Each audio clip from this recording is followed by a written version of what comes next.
Welcome back to The Heat. For now, the United States will keep nearly 10,000 troops in Afghanistan through 2016 to continue training Afghan forces and prevent the return of Al-Qaeda. Great Britain will also extend its military presence in Afghanistan to confront the ongoing security challenges from the Taliban. Joining us now from England is Jamie Gaskarth. He's an associate professor in international relations at Plymouth University. And here with us in our Washington, D.C. studio is Kawika Martin. He's the organizing and political director with Peace Action. Gentlemen, thanks to both of you for joining us. Paul, let me start with you. President Obama has already said that he can't support the idea of an endless war in Afghanistan, but at the same time he says the U.S. cannot allow the Taliban or Al-Qaeda to use Afghanistan as a safe haven. Question is, will keeping troops in Afghanistan make a difference? I doubt it. We've been there now 14 years. We had upwards of 100,000 troops there, and that wasn't able to stem the tide of neither Al-Qaeda or the Taliban. So we're going to spend another over $20 billion a year on more troops instead of focusing on the way that will solve the problem, and that will be some sort of a political solution. There's going to need to be some sort of power sharing between the current government and probably the Taliban, and that's the only way that this conflict is going to end. Jamie, what is your view in this? In any political settlement, a future peace settlement in Afghanistan, does the Taliban have to be included in that? Because implicit in what the U.S. is saying is that, well, look, we're not going to tolerate the Taliban. We have to get rid of them.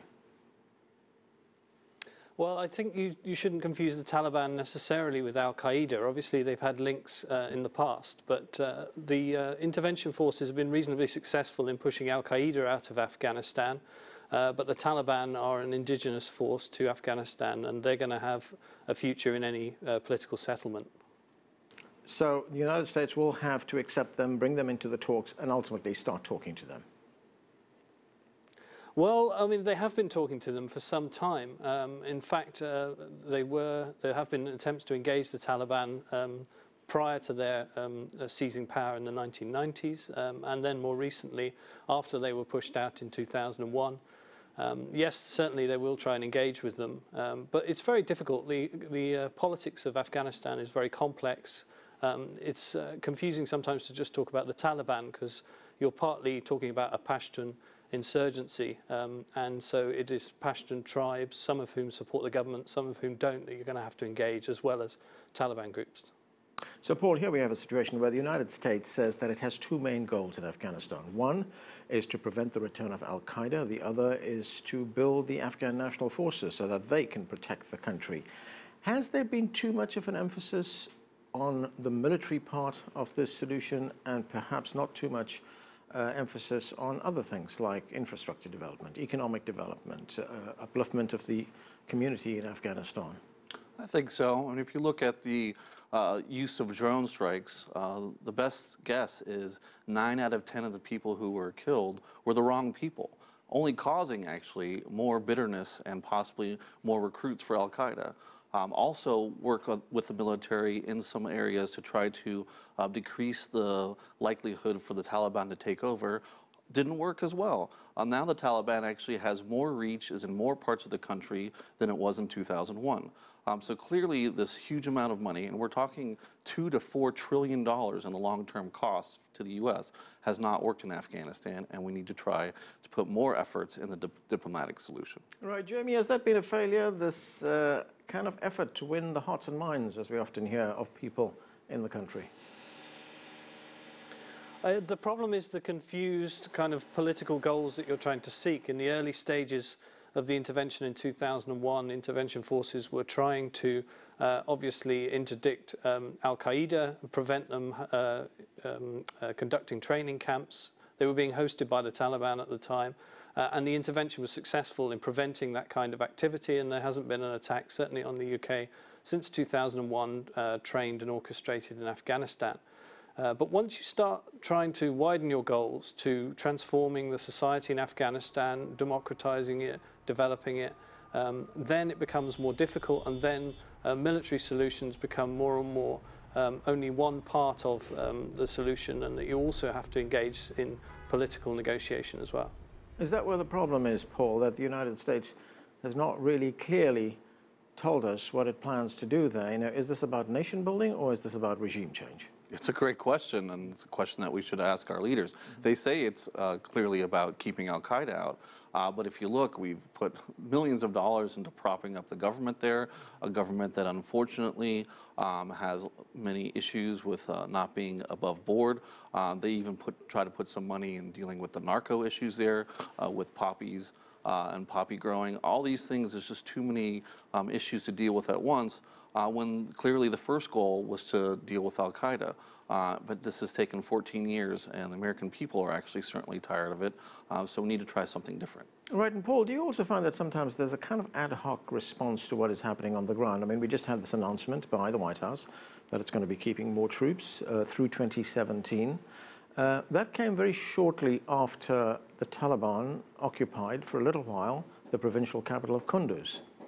Yeah, and also we found one of the largest training camps, something I think like 30 square miles, being used by Al-Qaeda that was just recently destroyed. It's very difficult to say what the decision-making process is. My understanding from my sources in the White House, actually they had been thinking about this for a long time. For the first time, they really were thinking about costs. They were asking questions about costs from contractors, questions that not usually asked before, but still they went this route, which is going to cost probably more than $20 billion a year. All right, Jamie, I just want to pick up on something that Paul was talking about a moment ago here, and that is the discovery of this very large Al-Qaeda training camp in southern Afghanistan. What does this tell us about the United States efforts, or coalition efforts, I should say, in Afghanistan, after 14 years of war, that Al-Qaeda still operates a large training camp in Afghanistan? Well, one factor in that might be a certain level of distraction with more recent conflicts taking over policymakers' time in Syria, in Libya, and Afghanistan, particularly since the withdrawal, has taken rather a back seat. And so your opponent is always evolving. They're always developing and adapting to what you do. And if you take your eye off the ball a little bit there in terms of your engagement with counter-terrorism forces, then these kinds of things can develop. Paul, if we look at Russian involvement in Afghanistan right now, the Russians are supplying military hardware to the Afghans. Do you believe that in some way influenced the U.S. decision to keep more troops there? I doubt it. I'm sure it was probably part of some of the geopolitical thinking. Clearly the Afghanistan army is just not able to deal with the country at whole. But again, this country is more of a regional, it's broken up into regional sectors. It's very difficult to control the country from, let's say, Kabul. In fact, there was always a joke that the last president was only really the mayor of Kabul. So, giving more aid to the Afghan military, I assume, may help a little bit, but I don't think it will. The thing we don't talk about really is the long-term issues around terrorism, and where do we focus the resources to deal with stopping Al-Qaeda in the long term? And those are about dealing with the issues of poverty, Afghanistan being probably the most poor country in the world, issues of feeling free and freedom, and justice. These are the issues that need to be dealt with if we're going to deal with Al-Qaeda in the long term. Jamie, British troops are also staying in Afghanistan, although a much smaller group, 450 troops. What is Britain's main objective in Afghanistan? Militarily, they'll be there to support the military training college and advising and training Afghan forces. It'll be a very light footprint. British forces are already overstretched globally. Their main political goals will be still to make sure that Afghanistan can't be used as a base for terrorist training camps in the future, which will be one of the concerns from this new development of finding this kind of activity ongoing. But really, the wider goals in terms of development will be pursued through UK aid. UK development teams are on the ground. But for the most part, some of those transformative kind of policies that they were pursuing in the past, UK doesn't have the resources to do that significantly with its commitments towards, for instance, confronting the Syria crisis at the moment. Right, Paul, and that gets back to what you were saying earlier on about the need to tackle terrorism in the way that Jamie was saying, aid, economic development, community development. It seems at this stage that the US and its allies are using airstrikes, they're using the technology of modern warfare. Can they defeat an idea, a theology with that? Clearly not. It's certainly been around for a long time and will continue to be. In fact, they might be adding fuel to the fire rather than actually putting out the fire.